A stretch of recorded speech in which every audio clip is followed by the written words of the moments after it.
তো মা, আমার সাথে তুমি কথা বলছো না কেন? মাকে তো খারাপ ভাবিস তুই, তাই না? কি খারাপ ভাবি সেটা আমি কখন বললাম তোমাকে? বলেছি কখনো? বলিসনি, কিন্তু ভাবিস। তা না হলে কি লাগবে না লাগবে কোনো দরকারেই তো আমাকে ডাকছিস না। না দেখো, আমি খুব ভালো করে জানি এত বড় একটা অ্যাক্সিডেন্ট হয়ে গেল। ঝিল্লি এই যে পলিটিক্স জয়েন করেছে সেটা আমিও সাপোর্ট করি না, তুমিও করো না, এবং সেই কারণেই এত বড় একটা অ্যাক্সিডেন্ট হয়েছে। এবং আমি সেসব বলে তোমাকে বিব্রত করতে চাইনি, দ্যাটস ইট।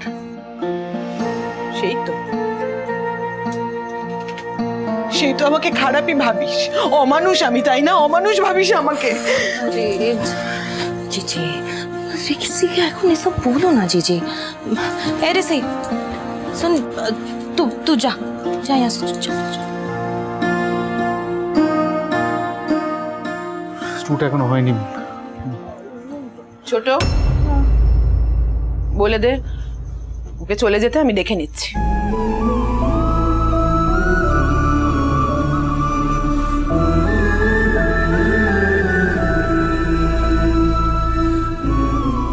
जीजी জানো তো, তুমি না নিজের দোষে নিজেই কষ্ট পাও। তোমার মনটা খুব নরম, কিন্তু তুমি সবাইকে দেখাও যে তুমি কত কঠিন আছো। আর তারপরে যখন সবাই তোমার থেকে দূরে সরে যায় তখন ব্যাস কষ্ট পেয়ে যায়। বলো আর কি করতে হবে? বলো। কি আর করতে হবে? ঋষি তো সবই করে গেছে, একটু সেদ্ধ হলে নামিয়ে দিয়ে দিস। ঋষি, তোর সঙ্গে দরকার ছিল। তোর সাথে আমার কোনো দরকার থাকতে পারে না রানা। শুধু জেঠু আর বড় মার কথা ভেবে আমি চুপ করে আছি। I am trying to be patient. জানিস তো, প্রমাণ না থাকলে আমি আন্দাজ করতে পারছি খুব ভালো করে যে এই যে অ্যাক্সিডেন্টটা হলো না ঝিল্লির, এর পিছনে কে বা কারা আছে। তাদের জানিয়ে দিস, তাদের কিন্তু কাউকে আমি ছাড়বো না। আমিও চাই না তুই ছাড়িস। पूरा खानदान खत्म করে দিব एक बार যদি কথা মুখ খুলেছ। বদলা নেই, আমি তো সেই কারণেই তোকে হেল্প করতে চাই। আর একটা কথা, তোকে বা খেয়ালিকে এরপর থেকে যেন ঝিল্লির আশেপাশে আমি না দেখি। ঋষি দেখ, ঝিল্লির গায়ে লাগা গুলির ব্যাপারে সে ব্যাপারে তুই কিছু জানিস না, এটাই বলবি তো? কি জানিস তো না, তোর মতো আর মিথ্যেবাদী আমি আর দুটো দেখি।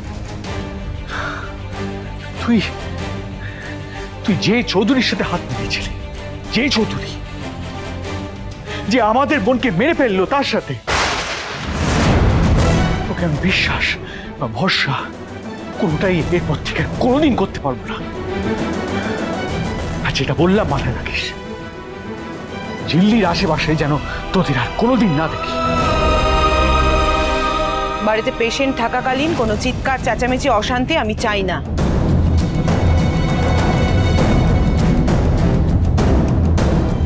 অবিশ্বাস করছিস তো? কিন্তু ঋষিরে, আমি সত্যি হেল্প করতে চাই। তোরা প্লিজ আমার বিশ্বাস কর, প্লিজ।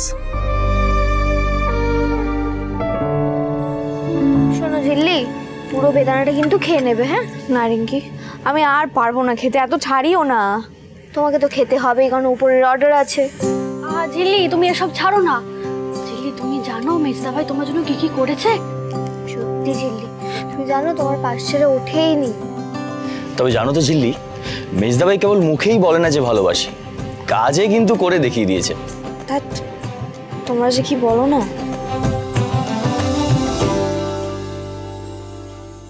আসতে পারি? আসুন। ঝিল্লি, উনি কেন এসছে আবার? আমি মানে কি কোনো অসুবিধে? না না স্যার, বলুন না কি বলতে এসছেন। রিঙ্কি, আমি আসলে একটা ইনফরমেশন দিতে এসেছি। যেই দিন ইনসিডেন্ট ঘটেছে সেদিন থেকে বাবুয়াকে শিমুলপুরে খুঁজে পাওয়া যাচ্ছে না। ওকে নাকি কোনো কাজে বাইরে পাঠানো হয়েছে বা ও কাজে বাইরে গেছে। আর শকিং ব্যাপার হচ্ছে ভাইয়াজিকেও খুঁজে পাওয়া যাচ্ছে না। তাহলে স্যার আপনি কি সাসপেক্ট করছেন যে ওরাই এই কাজটা করেছে? ওরা করলে আমি খুব একটা অবাক হব না, কিন্তু আমার কাছে প্রমাণ নেই, প্রমাণ জোগাড় করতে হবে। সেসব তো হবে। আপনি চা খাবেন? না না, তার কোনো দরকার নেই। না কেন, এখানেই চায়ের জিনিসপত্র রাখা আছে। রিঙ্কি করে দাও। না থাক। বারবার তো না বলছে ঝিল্লি, একেবারে সাহায্যই বা কেন তুই? ঠিক আছে আমি করে দিচ্ছি।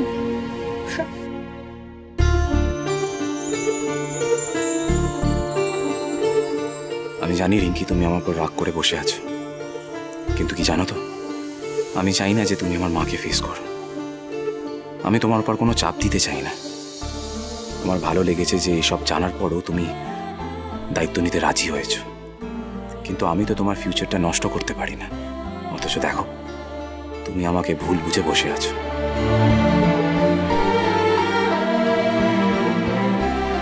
Thank you.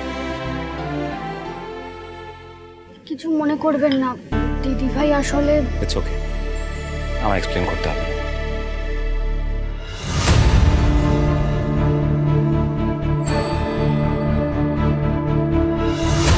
ছেলে দেখো, আমার তো একটা দায়িত্ব আছে। আমি জানি আমি দায়িত্বতে ফেল করেছি, আর তার জন্য আমি তোমাকে সরিও বলেছি। ইনফ্যাক্ট আমি সবাইকে সরি বলছি। স্যার আসলে কেউই তো ভাবতে পারেনি যে এই ঘটনাটা ঘটে যাবে। ডক্টর ওকে রেস্ট নিতে বলেছে, সো প্লিজ। দেখুন, আমি আপনাদের সবাইকেই বলছি, আমাকে এখানে আসতেই হবে। পঞ্চায়েতের কাজ আছে, অ্যাডমিনিস্ট্রেশনের কাজ আছে, সেগুলো করতে আমাকে এখানে আসতেই হবে। আচ্ছা, সবাই মিলে অমিত স্যার কীভাবে সাহসী আক্রমণ কেন করছেন বলুন তো? উনি তো আমাদের ভালোই চাইছেন। সে আমার জানা আছে। ওকে, তাহলে আমি এবার চলি।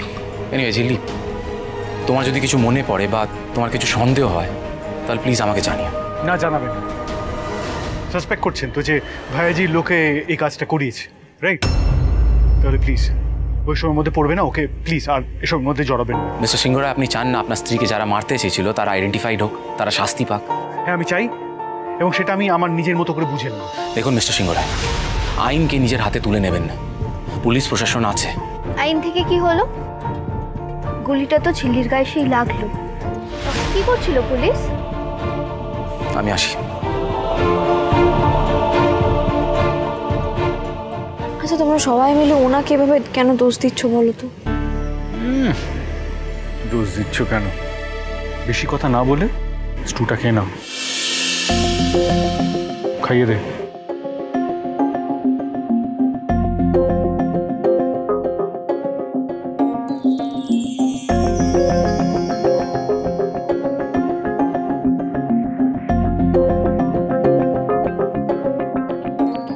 হাওয়া যে খুব গরম সেটা বুঝতে পেরেছো তো? দিদি ভাই আর অমিত স্যারের মধ্যে মান অভিমান কিন্তু বেড়েই যাচ্ছে। মান অভিমানের কি আছে? উনি তো আমাদের কেউ নন। আর এটা যখন আমি মেনে নিয়েছি তখন তোরাও মেনে নে। ঝিল্লি, যারা তোমাকে মারতে চেয়েছিল না, তাদেরকে আমরা সবাই আর মেজদা ভাই মিলে ঠিক খুঁজে বার করবো। তুমি দেখো, আমাদের কারোর কোনো দরকার নেই।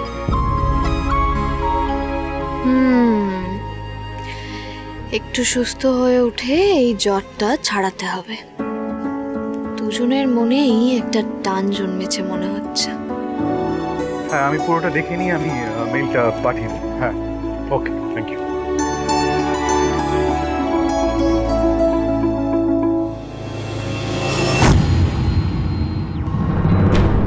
একটা বই আর সাদা কাগজ, কিছু তো বুঝতে পারছি না। সেটাতে আমি আলো ফেলে দেখেছি।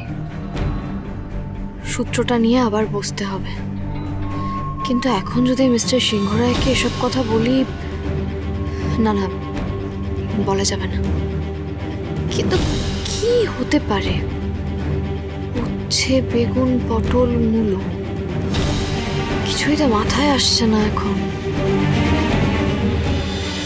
সুজনে সুজনে রয়েছে যেন তেঁতুল পাতা।